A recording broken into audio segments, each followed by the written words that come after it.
आणि ड्युटीच्या पहिल्या दिवसापासून ड्युटीच्या शेवटच्या दिवसापर्यंत माझ्या लाईफमध्ये काही ना काही प्रॉब्लेम येतच असतात. तर श्री स्वामी समर्थ मित्रांनो, आज पण मी लवकर निघालो होतो ड्युटीला जाण्यासाठी, पण माझ्या भावानं गाडीमध्ये तेल पाहिलंच नाही.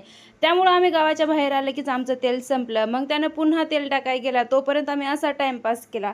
जेव्हा त्यांनी तेल टाकून आलं तेव्हा आम्ही पुन्हा निघालो आणि आम्ही कंधारला पोहोचल्याच्या नंतर इथून मला बसनंच जायचं होतं. पण आपलं कंधार सध्या किती प्रगतिशील व्हायला हे तर तुम्हाला माहितीच आहे. सुरुवातीला लाईट्स आल्या आणि त्याच्यानंतर त्याच्या बाजूला आता ह्याला काय म्हणतात ते मला माहीत नाही. पोलीस स्टेशनला गेल्याच्या नंतर आज आमचा पार्टी होती, म्हणजे आम्ही वडापाव खाल्ला आणि त्यानंतर आम्ही पोलीस स्टेशनलाच बसलो. आभाळ असल्यामुळं आणि आज शेवटचा दिवस असल्यामुळं आम्हाला काही काम नव्हतं. पण माझ्या भावाने मला कॉल केला की मी गाडी घेणार आहे, तू ये लोह्याला लवकर म्हणून.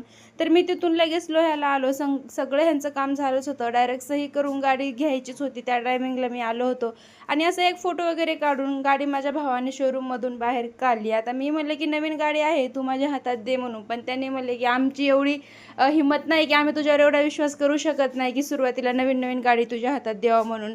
त्यांनी मला जुनी गाडी दिली. मग ती गाडी घेऊन आम्ही आमच्या बहिणीच्या इथे गेलो. इथं आल्याच्या नंतर आम्ही आमच्या शिवच्या पायांनी त्याच्यावर असं मस्त त्याचे पाऊलं लावले आणि त्याच्यानंतर आपल्या खुशीच्या हाताचे पण ठेसे लावले तिथं आणि नंतर गाडीची पूजा करून घेतली. आता गाडीची पूजा करणं झाल्याच्या नंतर पेढे वगैरे वाटले आणि फायनली